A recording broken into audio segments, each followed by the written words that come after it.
We are connecting with him. He should be on.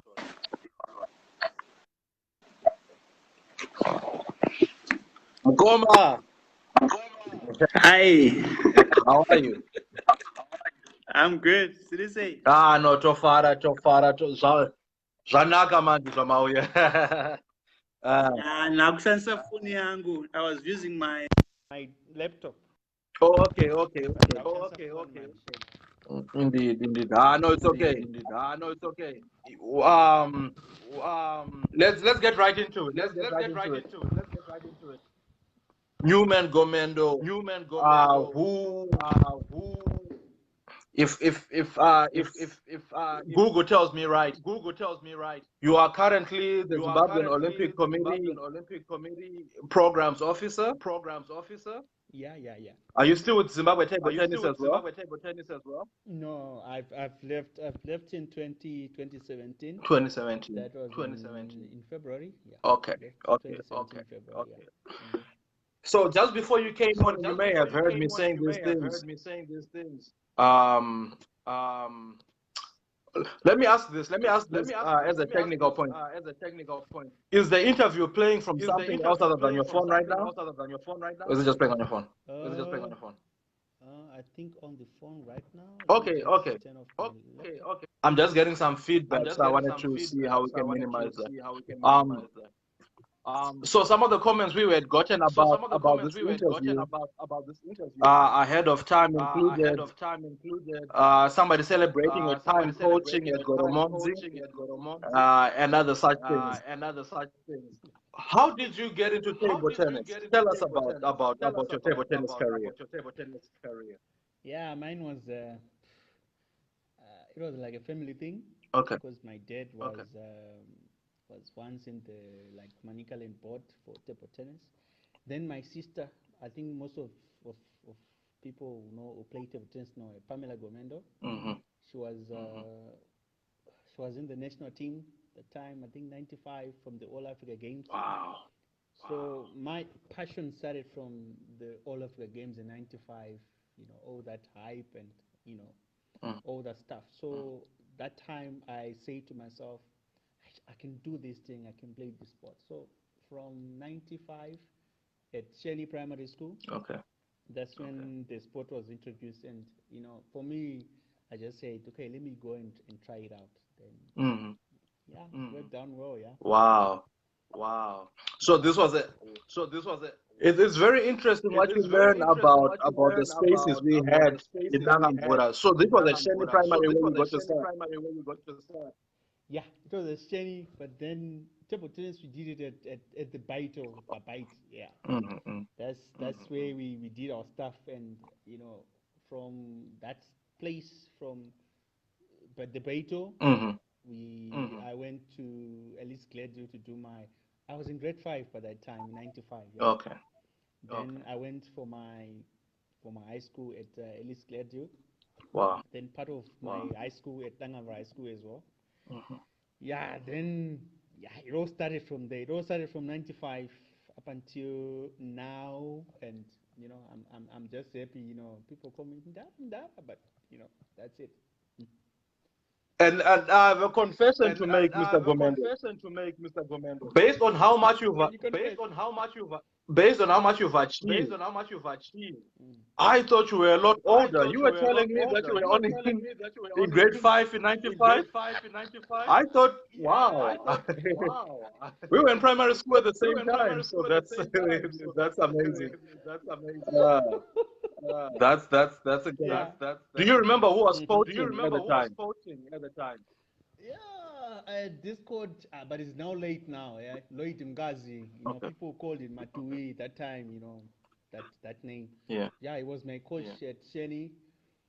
Then surprisingly, I started coaching when I was in Form 2. Wow. Wow. And you were coaching And you other were people who were coaching in. other people who were in. Yeah, because my first school to coach, it was Sheni Primary School, the school that taught me, Okay. put me into the system. Mm. Then it was in 1999, yeah, that's when I started coaching. I was coaching for free, doing things for my school. So I was like a coach for other kids, a kid coaching other kids. Wow. And that time, I think table tennis was just dormant in Manicaland, and it was my other dad, my dad, who came to me and said, no, you need to take up this role of a coach. So that's when he started being a player and a coach. But then I had to just switch now to coaching full time. That's where all the journey got me into here as well. Wow. So the equipment. Who was providing the equipment? Mostly, yeah, we could. Like me, I was fortunate enough to have a sister who was playing, so she could give me the equipment that she used, and yeah, we could use. Sport has changed from the way we used to do it by then, because that time there wasn't any equipment. That was plenty. We used to share the little that we had, but I think with passion now, it took me to to just say, okay, let's just do this thing, and right now here we are, and some of us are there, up there. Some of us are still there. Some of us have quit, but you're still there as well. Okay. That's interesting. I remember there's a very good friend of mine growing up. We still keep in touch today. Brighton Manyuni. We used to have us. You know Brighton? Yeah, yeah. Yeah. He is one of my first teams of athletes. Okay. In '99, yeah. Wow. Yeah. That's a good man. Yeah, we used to play with him all the time. Okay. So you are coaching while you are in high school. How far did you take it playing? Did that take away from your time playing the sport, or were you playing and coaching at the same time? Yeah, I was a player coach that time, but then it's I think when I reached Form 4, I just said to myself, no, I have to quit this stuff. Then A level wasn't doing any playing, but doing some part-time coaching as well. Then I went to Mutare Polytechnic as well. Okay. I was a player coach that time, yeah. But you know, you'll be very busy with coaching, trying to get people to play, trying to promote the sport at the college and everything. So I just say to myself, I'm now a coach full time. So that's when I quit playing, focusing more on the coaching part. Can you take me through that decision-making process, especially as a teenager? Because as teenagers, most of us want the shine. We want to be playing. Why would somebody walk away from the playing side to the what we may think the more boring side, that is coaching, when you are like a teenager? It was stress way, because I still remember some time when I was coaching my team. That time I was in Form 3, and my team was playing. The team at Cheney Primary School was playing, and I was like, I'm coaching with these big guys from other schools. They're coaching their kids, and so I just said to myself, I have to stand on top, Right. putting myself there. And I said to myself, I'm no longer a player, but right now I'm a coach. I make decisions. I make rules. And even if you ask my kids, they'll tell you. How do you feel you were received at the time? Because I keep thinking, Kuti, if one of us, when we were like 15, suddenly made themselves the coach, we may be skeptical. It works. Do you feel people were open to you as a leader and as a coach?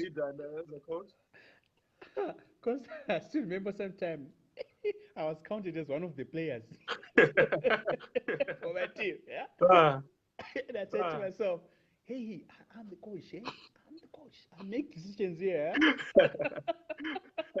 So, But wow. it was all those moments, and yeah. Okay. So far we've spoken about your time in Mutare, in Dangamvura. When did you start developing a buzz outside of our city? Oh, that time I was coaching my club. I had a club at Mtare Girls Eye. Okay. And most of the times, most of the tournaments were done here in Harare. Yeah, so you could come all the way from Tare, coming all the way to Harare, and you could play. And I built one of the strongest teams ever you can get for the girls at Mtare Girls Eye. Mm-hmm. Yeah, and that buzz now, people started to see, the capabilities. Now I was a grown up man. At least I was a little bit. Yeah.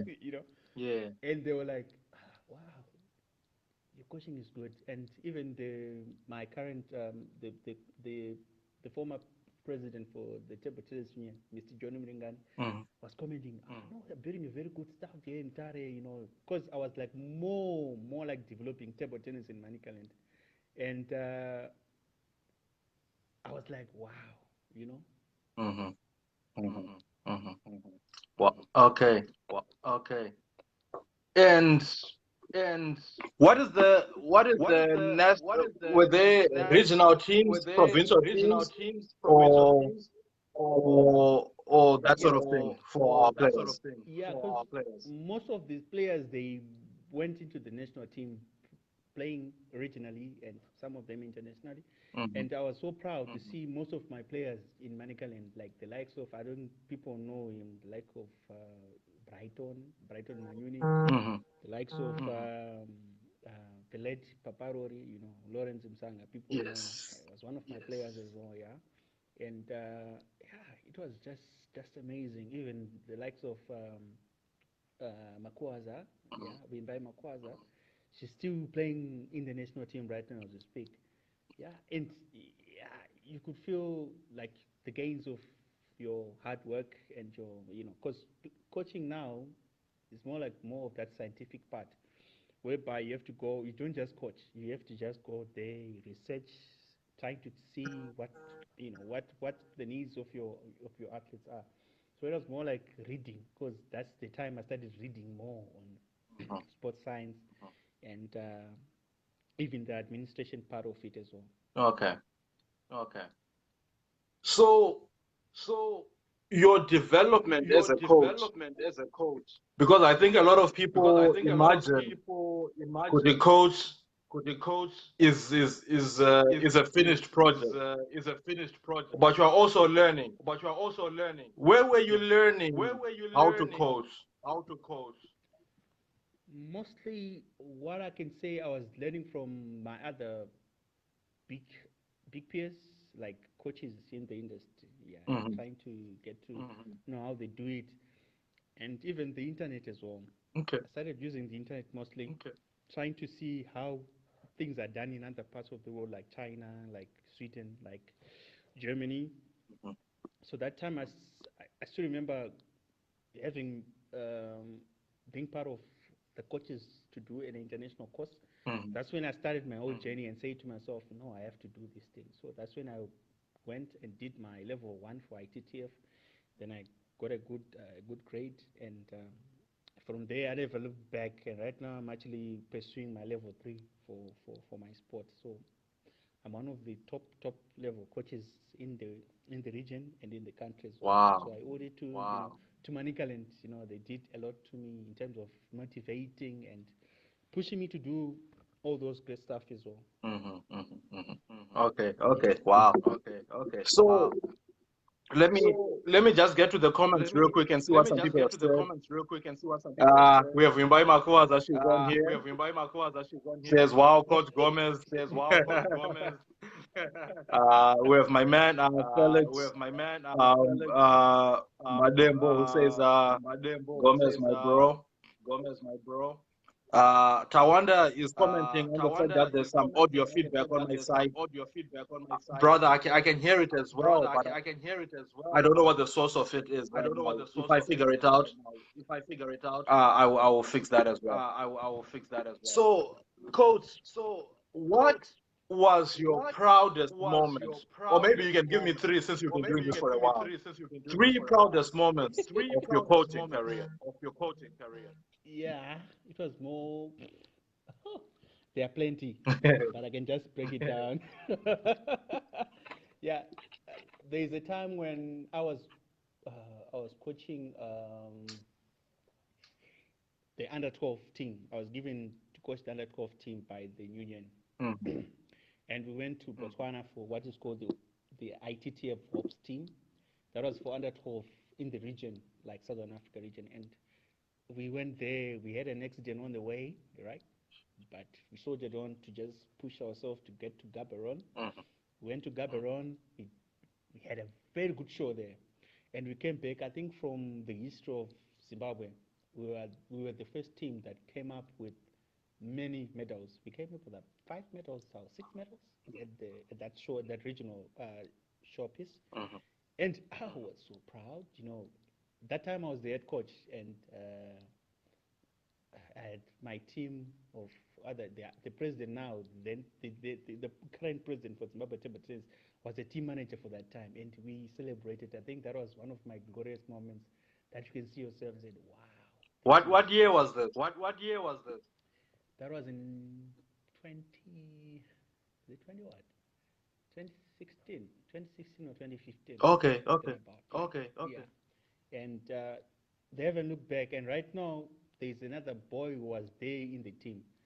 The boy is actually doing, I think, Form 4 right now at Goromonza High School.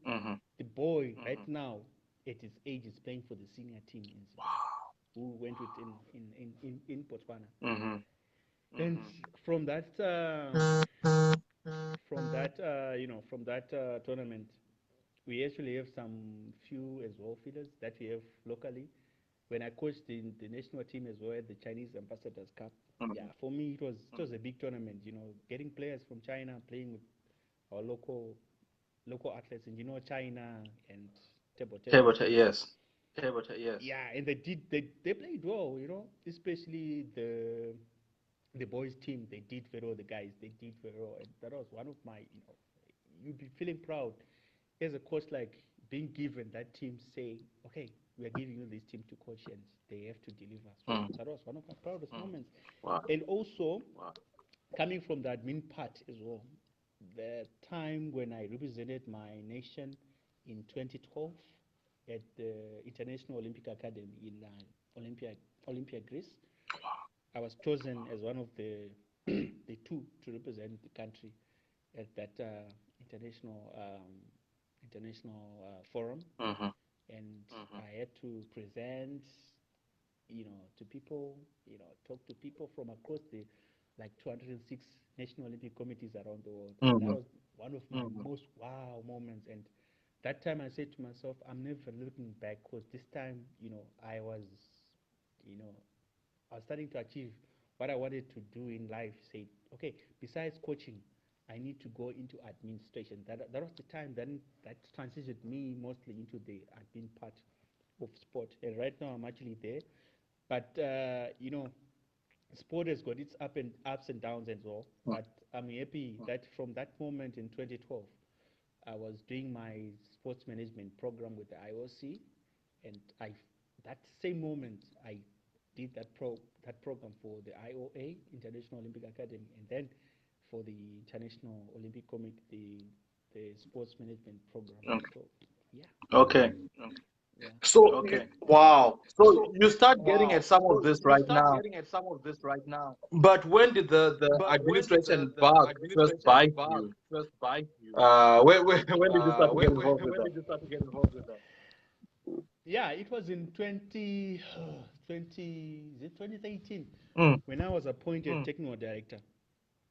So, being appointed the technical director, now you'll be like the person who's supposed to steer development for the sport in the country. And you don't just steer development in the country without that main part. So that's when I said to myself, I need to learn. I need to enroll for this program for the IOC, and actually my ZTTU, the Zimbabwe Table Tennis Union, they gave me that platform and saying, okay, well, if you want to go, let me write a recommendation letter for you. You just go and do the program, and hopefully you're going to lead the technical aspect of sport. So that's when it started now, and saying to myself, I need to make that change. So, and that time, I say to myself, I can do this. Okay. Because looking back from when I started table tennis, the one person that was pushing me to do more was my dad. Yes. It was like this person who could actually say, Newman, you can achieve more if you push yourself to do it. And when I lost him in 2013, 2003, when I lost my dad in 2003, I felt like my whole world had crumbled.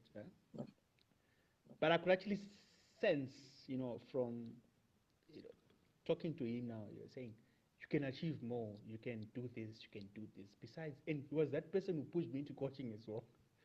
Besides playing, what can you do? You want to leave that mark so that people can actually have that sense of, saying this guy is great. You can do it because you can choose to coach besides playing. Then I said to myself, let me go into coaching. And from coaching now, I've grown, and I'm happy, Yeah. What an inspiring story.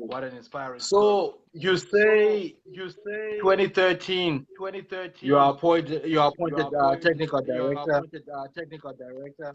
But 2012 is when you had gone to Olympia. Yeah. What had you done to distinguish yourself that you are one of these two representatives who are sent?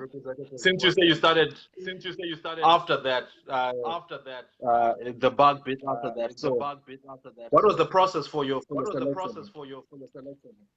Yeah, it was mostly I was that person who could go into schools voluntarily, representing the Olympic Committee, like saying to them, okay, you've got this event. I can actually come in and do what we call the Olympic values training, teaching kids about the values of sport. Yeah, and then I think from how they saw it now, they saw this guy is actually focused. Because I didn't expect anything from the Olympic Committee. I was more like that person who could drive those programs, go out to schools, being involved in the Olympic Day celebrations that are hosted by the Olympic Committee. And even at table tennis, you could actually do even at tournaments, you could actually do a values training whereby you could teach kids the values of sport like fair play, excellence, respect, all those stuff.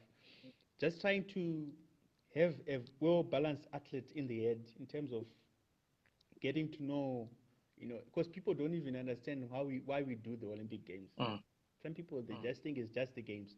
But if you check from how these games are done, it's like we are taking from those Olympic values like respect, excellence, and if you check in friendship, I think I'm lecturing now. Sorry, that's part of my. No, But we're here. We're here for this. We are here for this. Indeed. yeah, so when the Olympic Committee saw me as one of the people that have the passion for for values education programs, I was sent to the International Olympic Academy to get more information now and to appreciate what people are doing in other countries. And from that session, I came back with a very much wealth of knowledge, sharing with people, training people, getting to know what is required, getting to assist even other national teams besides my sport, table tennis, and going into different facets of sports, spreading the word and teaching people about the values as well. Okay, so you just mentioned something interesting about other sports that you get to talk to. What other teams or what other sports have you stood in front of to share this message? Woo! Like rugby, I've been there. Rugby, I've been to hockey. All those sports, soccer. Been there, been invited to talk. So mostly, I could actually talk even from my phone to talk to athletes and to go and spread that word.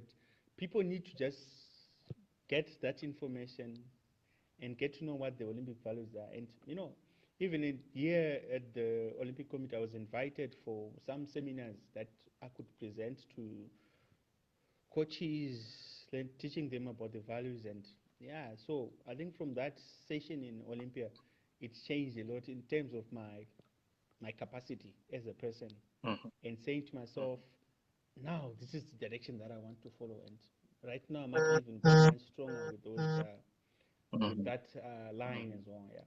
Good. So So let me ask, when you go to these international spaces, how do you feel about where Zimbabwe stands in terms of professionalism, in terms of competence? Uh, are we competitive, at least within the structures, or if we are lacking, what are we lacking? I think mostly in Zim sports, I've seen that we have the potential at Zimbabwe, right? But what we fail to have now are competent uh, sports administrators, mostly, if you check. Because right here at the Olympic Committee, I've been exposed to the cream de la cream of gurus in sports administration. Like my boss, the Madam CEO, Madam Anam Goni, yeah, she's a guru in sport, and she's like she's a mentor. She's my mentor. She's also a mother-like figure. Right. So each time you have a problem, you go to her. They'll give you solutions. The likes of Mr. Titus Zomoya, the likes of Mrs. Madam Chidakwa, all those people, and we are failing to have guys like that. Some, even if you check on grassroots now, some administrators that we have are actually doing like, fembera fembera. You know how it is. Yeah. But sports now, it has changed from that fembera fembera thing into a more professional. Because I still remember time as I remember bite. Yes. The coaching that you get there is not scientific, right? Guys, but if you check now, sport now, if you check all across the world, it has changed to be more scientific. Science is now playing its part now. It's not like fembera fembera. So I think that's what we need, to have those administrators that are not fembera fembera, or we have that KKK syndrome. You know what KKK means? I do not. Karekedu Kaya. Oh. We used to do this Karakedu Kaya, and we need to move away from that from that theory into doing more professional things. And I actually encourage, even right now, through the table tennis circles, even any sports fraternity, to all those young and aspiring sports administrators and young athletes, guys, read. It's all about reading, because sport has changed into more like like a pastime thing into a more professional thing. We have got the potential as Zimbabwe, but we need to have those competent guys running the show and Right. getting our sport going to the next level.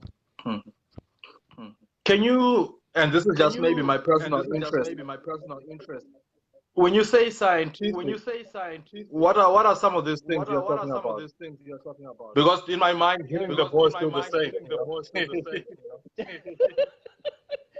Yeah, it's scientific in terms of if this athlete, including aspects like strength and conditioning, of athletes, the psychology part of it, athletes, including all those guys like the nutritionists to study the nutrition of athletes, right? The psychology of athletes. How are we going to to mix everything together? Like are we going to have biomechanists to do stuff for the athletes? So you see, like if you check professional teams right everywhere, they've got all those in their stuff, in their support stuff. Okay. They are not there to just like add numbers, but they're there to add value too. Yeah. Okay. Have you been to the Olympics themselves or no? Oh, I can say I haven't been there. Because I joined the NOC in 2017. Okay. Yeah. Olympics are done every 4 years. 4 years. So they were done in 2016. Okay. So they're supposed to be done this year, but then due to the COVID-19, They've been moved up. yeah. Okay. So I haven't been there, but I have been at the smaller little games like the African Youth Games in Algeria. That was in 2018. Yeah. I've been in Algeria with part of the team as well, leading the team from the front. All right. So, yeah. You sound like a very serious person. How much fun did you have at these things? I'm one fun guy, Uh, Yeah, I'm one fun guy. There's time to do fun and time to do to do business, indeed. To do So business. yeah, because I'm that person who's result oriented. So we need results. At the end of the day, we can have fun, but then let's deliver on our mandate in terms of getting the results coming for the nation. Because imagine if you go to those games and you come back with nothing, and and you are there at the airport, and people they won't even cheer at you. Right. They wasted our money. At that point, nobody's having fun anymore. Yeah, Indeed. So you mentioned a few names earlier. You mentioned Rimbai. You mentioned a couple other people. Who are some players that you feel best represent your legacy? Yeah, that's a tricky one, eh? I've got a bulk of them, eh? But I can't say by name, because most of the kids, being that serious coach and getting to to push them to do more. Right now, some kids will be like, wow, that guy helped us a lot, because it was not only coaching that I helped the kids in terms of the schoolwork as well, trying to focus. Yeah, we can do sports, but then do sports and focus on your academics as well, so that by the end of the day you'll be a complete and very good athlete. Like, I'm happy because I've got many graduates now that I've coached. Yeah, so that's one of my proudest moments as well, and saying these guys have listened. These guys have got their degrees in their specific areas of of interest, and you'll be happy as a coach saying, okay, besides sport, these guys have done well in the academic world, and yeah, seeing them grow as well. Yeah. That's interesting because we've also spoken to two educators. You'll be very familiar with Mr. Godo and Mr. Masaka. Grade one to God. Mama ita go grade one. That noise. Took for Rama Sports, Fataro. There was no waiting with him. I thought maybe on Oyster Road, I'm grade 3, grade 4. No. Early. But I spoke to both him and Mr. Masaka, and they were saying very similar things to what you are saying. The mutually beneficial relationship between sport and academics, which is something that we did not hear a lot of when we were growing up. So I'm very happy to hear that spread. One of the things that Mr. Godfrey actually liked is in any. I always thought Kuti being good in school would help you on the sports side. But he was explaining that he believed that the opposite can also be true, where your focus in sport might actually help you in academics as well. So I just thought that was interesting. So let me ask you this then. What does Dangamvura mean to you? Wow. Yeah, that place. Yeah. Dangamvura is is written all over my face, all over my heart. This place, this time when I'm coming home, I get to Dangamvura, I believe, I can't say much about the place, because it has done a lot, in my life in terms of when we started doing sports, all the things that we have seen. When I come back home, I believe I'm coming to make a difference to, to sports and to the general, environment of the wood as well. But Dangamvura for me, it means a lot, man. It means a lot, and each time I come home, yeah, that's my home. You could go anywhere, but you carry that banner for Dangamvura. Each time you do very well in life, and even if you do what we do in life, we say to ourselves, this is for the wood. And I believe you're doing things for the wood. And people panic perception kanumbotaro namwana danzi vaneku vanemugeto apana chiro chinobuda, that kind of stuff. Yes. But we are there to defy all odds. Ghetto, but ghetto ndora takakurira and that's our home, and we love it, and we shine each time we are participating and yeah. Absolutely, and I share those sentiments as well. About Dangamvura, Kanditogone. I can't, like you say, I can't say enough. Hey, to our listeners and viewers, if you have any comments or questions for Mr. Gomendo here, drop them in the comment section, and I'll run them by him before we are finished here. Here's a question that I like to ask. I always end, or at least towards the end of my interviews, I ask, Kuti, three values that have made Newman Gomendo.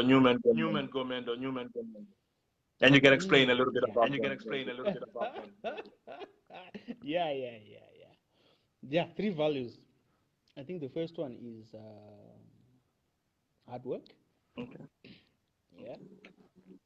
Because anything you have to put hard work. There's no food for a lazy man. You have to work hard to get yourself to that level. Huh? And the other one, let me think. There's hard work, right? There's excellence as well, yeah? There's excellence, yeah. That's a value that I've learned from whenever I'm doing things. I have to do it with excellence, incorporate excellence as well into what I do. And I'm that guy who wants to do things, with excellence in terms of when we're coaching, doing that. And then I think the last value, let me think. Yeah, the last value, I think what I can is perseverance. Perseverance. Yeah, perseverance. Because I've met many ups and downs in my career. But what I say to myself is I have to push to get to the finishing line. And I haven't been at the finishing line right now, but I'm actually pushing myself to get to that finishing line. Yeah. And leaving that legacy that people can actually say, but there was this dude who, did this and that. Right. I want that legacy, especially for us who came from the wood. People saying, okay, these guys have done well in these fields as well. Yeah. So I think that's my three. But there are many. But those are three of the. I want to come back to excellence. How do you become excellent? Because when you described it, you made it seem as if you can just decide to be excellent and become excellent. But how do you become, for our listeners here, how do you become excellent? What is excellent? It all starts from here. Okay. Your mindset. Even that excellence thing that can push you to say, let's do it. If we are, let's say, running a project, let's do it properly. Let's finish it properly. anything, let's do it properly. Whenever we're doing coaching, let's coach properly. Mm-hmm. Because, there is a problem that people do as if, like I have a saying that people, mostly when you're doing things, do things as if you're doing it for God. Okay. Get it? Yeah, you do things as if you're doing it for God. And when you do things as if that's your last day on earth as well. Yeah, that's what I normally tell people. When you're doing things, let's say you're playing your sport, or even you're doing your academics, do it with excellence. Mm-hmm. And that excellence comes from here, Mm-hmm. the mind. The mind is it's one of the most craziest things that you can actually get. Mm-hmm. It tells you not like crazy stuff as well. But at the end of the day, if that mind tells you, let's do this with excellence, I'm telling you, we have a better world. Yeah? Absolutely. Absolutely. Wow. That's yeah. People need to hear you speak. I know this is one of the ways we do it, but I think we need to. Yeah. Even where I'm at in life, I just want to listen to you explain these things. Every now and then to rejuvenate my spirit. I really enjoy it. So let's touch on the other point you made, which was about perseverance and legacy.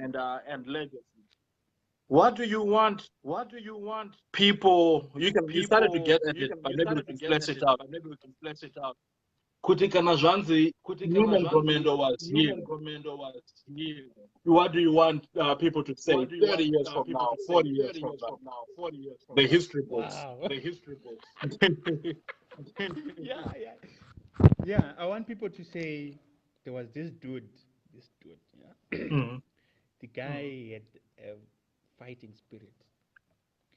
This guy was that guy who could change the world in terms of getting things done in a proper way. Yeah, I want that legacy to follow me in my grave. And people saying this guy was great. Like now, right now, I'm actually seeing the greatness of my dad. Wow. People start to say my dad was great. Mm-hmm. But okay, this is kind of crazy, but let's just talk about it. When like whenever someone is alive, let's celebrate that person, right? Unlike that thing of someone is 6 feet under, then I say, oh man, that guy was good. You know, but it's good. I think this series for the Dangamvura legends, it's good. Let's celebrate our own. When in life is too short, and let's celebrate someone when someone is still alive. Mm-hmm. Let's celebrate. Yeah, because it's kind of disturbing when someone is no more, and people start to say good things about the guy. Oh, the guy was good. Yeah. But the person is alive right now, and people don't even celebrate. So this is even when I'm talking to my colleagues at work, anyway, if someone has done well, let's celebrate that person. Let's say that this person is good. When the person is hearing it, I think that person will be very happy in the grave as well. When you're saying it on the grave, and you'll be like, Yeah. Absolutely. Absolutely. And and you have hit the nail on the head. This is the purpose of this series. Among others, of course, we are learning. And I think it reminds people as well, Dangamvura is not a joke, and so we are celebrating the individuals, but we also celebrate the community at large, so we really, really appreciate you taking your time to join us today. And while we celebrate you, I also want to tell you your legacy. You do not even know the impact right now. When people talk about you, it is always with such reverence. It is. I remember like I was mentioning Brighton, when I went back to Zimbabwe 2017, and I was just talking to him about table tennis in general, and he mentioned you, right? Not knowing that I already had some interactions with you, but I don't know Brighton to be somebody who just speaks highly of people like that. It's not in his nature to just do that. But that moment he was in awe, and that is how common that is among our circle. So thank you so much for your work. You are very much loved and appreciated and respected. And so my last question for you today, unless somebody asks something else in the comments, is this: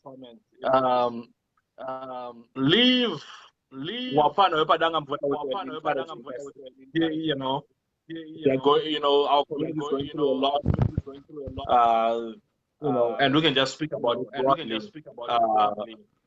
in character, as we do very well. Yeah, in short, Shingi, what I can say to the rest of the young guys out there aspiring to be what they want to be in life is don't give up.